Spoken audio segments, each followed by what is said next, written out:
एक साहब ने आते हुए मुझे एक बात कही, मैं उसकी वजाहत 1 मिनट में कर देना चाहता हूँ। एक साहब ने आते हुए एक बात कही, 1 मिनट में वजाहत कर देना चाहता हूँ। मेरे बारे में कुछ लोगों ने यहाँ पर ये बात कही, एक बात कही मेरे बारे में कि सैयद अमीनुल कादरी साहब आते हैं जलसे में तो वो 1 लाख रुपया लेते हैं, 1 लाख रुपया उनको चाहिए तब वो जलसे में आते हैं, वरना वो नहीं आते। मैं आपसे कहना चाहता हूँ, गुस्से में आए बगैर लानतुल्लाहि अलल काज़िबीन, झूठों पे अल्लाह की लानत। भाइयों 1 लाख तो दूर की बात है, अल्लाह की कसम खा के कहता हूँ, ला इलाहा इल्लल्लाह पढ़कर आज तक मैंने, अब तकरीर करते करते मुझे 29 साल या 30 साल बीत रहे हैं, किसी भी जगह इंडिया में या इंडिया के बाहर मैंने इशारे में किनारे में भी कभी किसी से 1 रुपया नहीं मांगा, कभी नहीं मांगा। किसी ने जब वो तोहफतन कुछ दे दिया तो लेकर के चला गया, मैंने कभी खोल के भी नहीं देखा कि क्या दिया। अब लोग मेरे बारे में इस तरह की बातें फैलाते हैं, मेरे नाम पर पैसा इकट्ठा करते हैं, जमा करते हैं, खुद खा जाते हैं। मैं अल्लाह रसूल को गवाह बना के कहता हूँ कि मैंने कभी किसी से कुछ नहीं मांगा है, कभी कुछ नहीं तलब किया है, और अल्लाह से दुआ करता हूँ मैं अपनी कौम से क्या मांगू। मेरा अल्लाह रब्बुल अरबाब है, वो रज़्ज़ाक़ के मुतलक है, मेरा नबी कासिम नेमत है। बल्कि मैं किसी और के बारे में नहीं कह रहा हूं, अपने लिए कह रहा हूं, अपने तौर पे कह रहा हूं कि मैं लोगों से अल्लाह रसूल का जिक्र बेचकर पैसा मांगने को सूअर की तरह हराम समझता हूं। जैसे सूअर खाना हराम है, शराब हराम है, वैसे मैं अल्लाह का रसूल के जिक्र को बेचने को हराम समझता हूं। मैंने कभी नहीं मांगा किसी से, इशारा भी नहीं किया, बल्कि किसी ने अगर दे दिया तो मैंने उसको सुन्नत समझकर ले लिया, गिना भी नहीं, कभी देखा भी नहीं।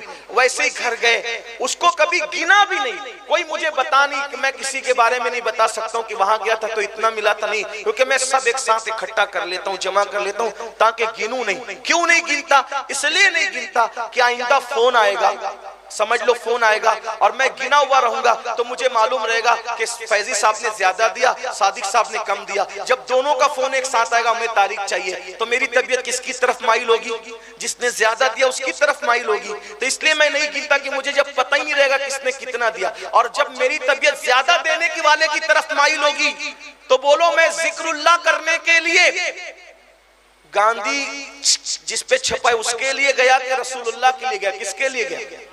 गांधी के लिए। तो भाई जो गांधी छपा हुआ है वो नोट मेरी कब्र में काम आएगी। बच्चे मजा करते, बच्चे औलाद मजा करती है, बाप को जवाब, जो कमाता है उसको जवाब देना पड़ता है। मैं ये नहीं कहता जो मांगते हैं वो क्या करते हैं, जो मांगते हैं वो जाने, उनका जो तय करते हैं वो जाने।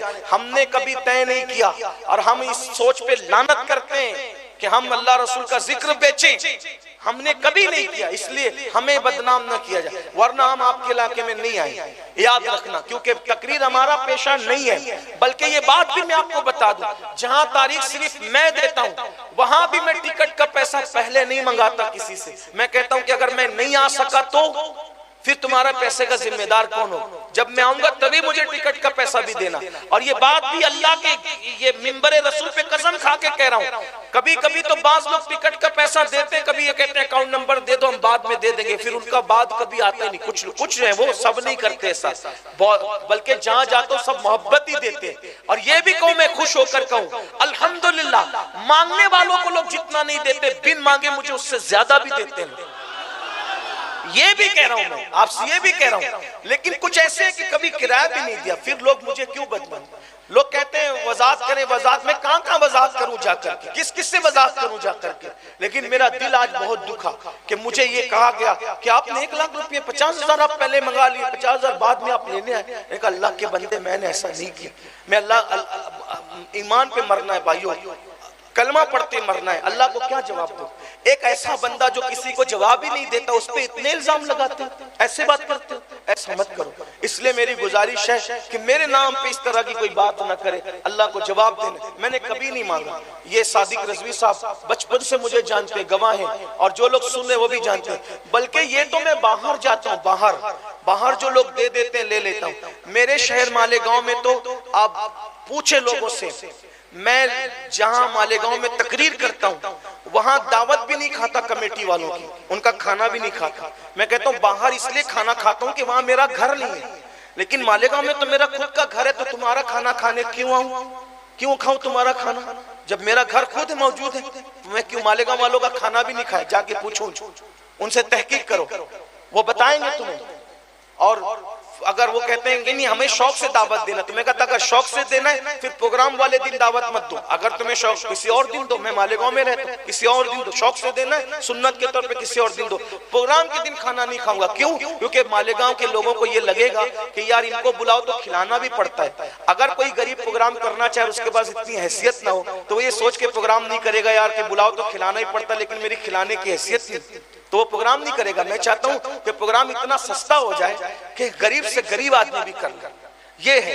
तो मेरे भाइयों, मेरी गुजारिश है आप लोगों से कि मेरे बारे में ऐसी बात ना करें, वरना मैं तो अब इसके बाद कोई जवाब ही नहीं दूंगा।